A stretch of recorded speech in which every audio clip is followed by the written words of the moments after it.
In the 16th century, one form of equation mattered more than any other.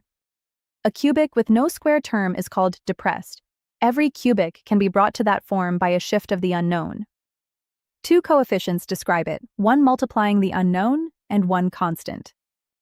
The curve on the left is one such cubic, with coefficients 15 and 4.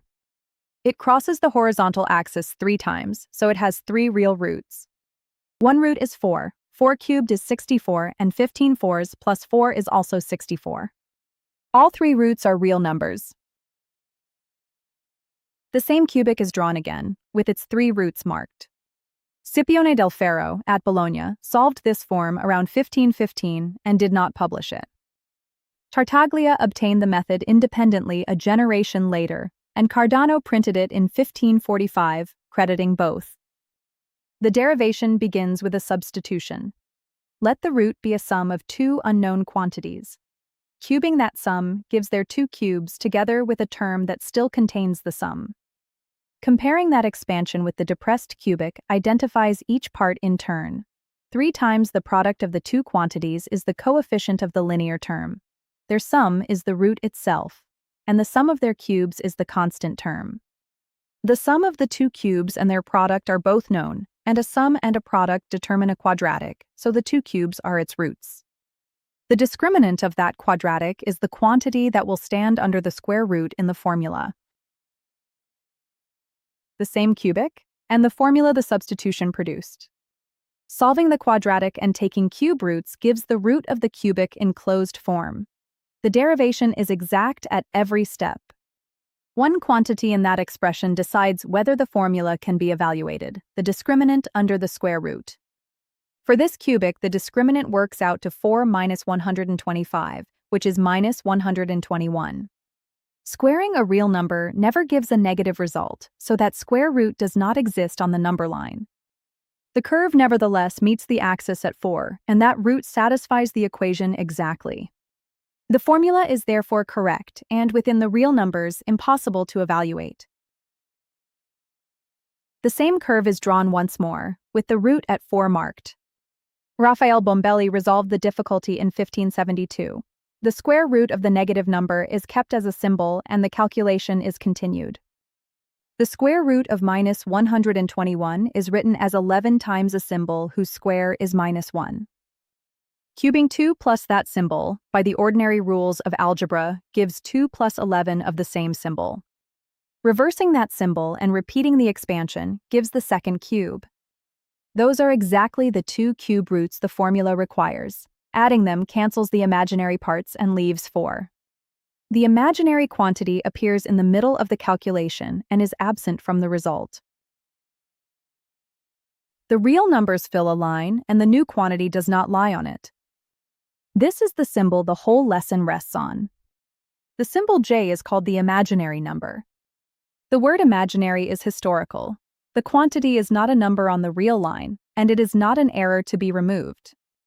A single rule defines it. Its square is minus 1. Every other rule of algebra is kept exactly as it was. That one rule determines every power. The third power is the imaginary number with its sign reversed, and the fourth power is 1. Mathematics usually writes this symbol with a different letter. Engineering writes J instead, because that other letter already denotes a current. A real part and an imaginary part are 2 separate numbers, so a plane is the natural place to draw them. Every complex number is written in one standard form. The form is read a real part plus an imaginary part. The imaginary part is the real number multiplying J, and not the product itself. The distinction matters in every calculation that follows.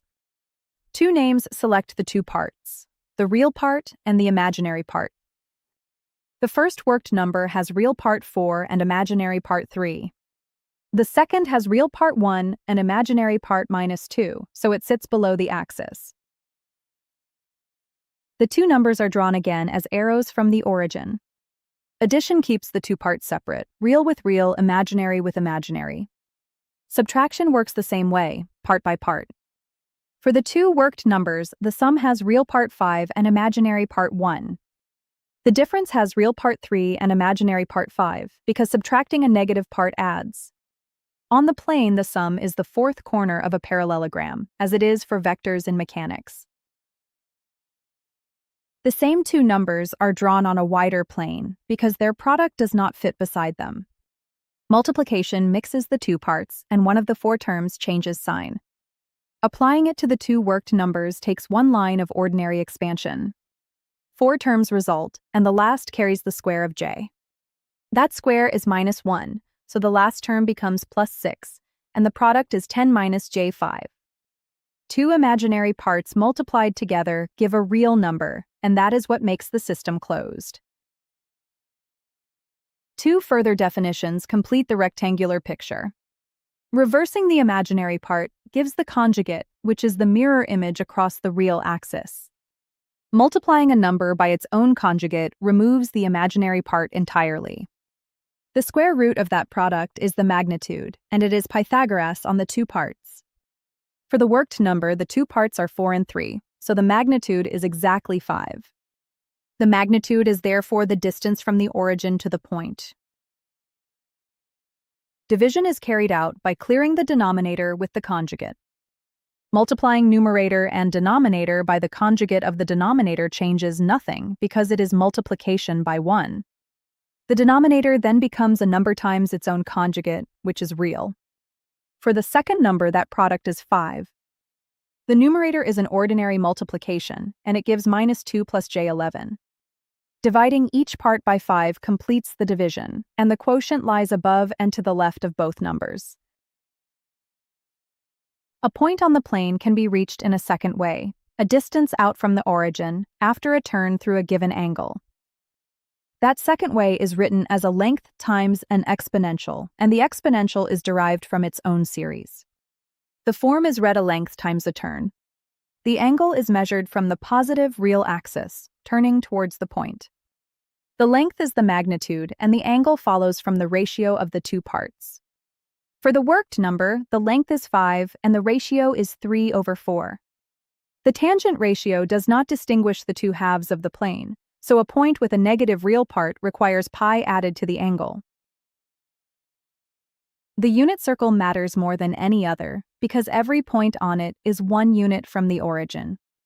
The exponential has a series expansion valid for any quantity that can be multiplied and added.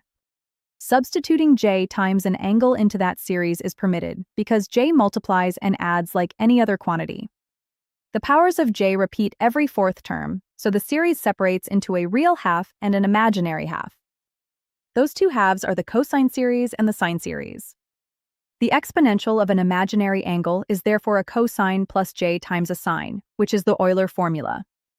As the angle grows, the point traces the unit circle once. In polar form, multiplication reduces to the addition of exponents. Lengths multiply and angles add.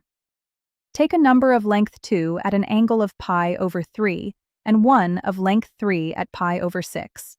The product has length 6. The two angles add to pi/2, which points along the imaginary axis, so the product is j6. Multiplying by a complex number therefore turns the plane and stretches it. Division follows from the same exponent rule, with the angles subtracting instead. Conjugating reverses the angle and leaves the length unchanged, and the magnitude is that length. Dividing the second by the first gives 3 halves of the length at the difference of the two angles, which lies below the real axis. Conjugating the first number reflects it below the real axis at the same distance from the origin, at 1 minus j√3. Each of these is a rule of exponents applied to the polar form. A phasor is the exponential of j omega t. It is a point of unit length turning about the origin, and omega is the rate of that turn. Substituting omega t for the angle in the Euler formula gives the two parts of the phasor at every instant. The real part of the phasor is the cosine of omega t, measured along the real axis, and the imaginary part is the sine of omega t, measured along the imaginary axis. Both are plotted against time below.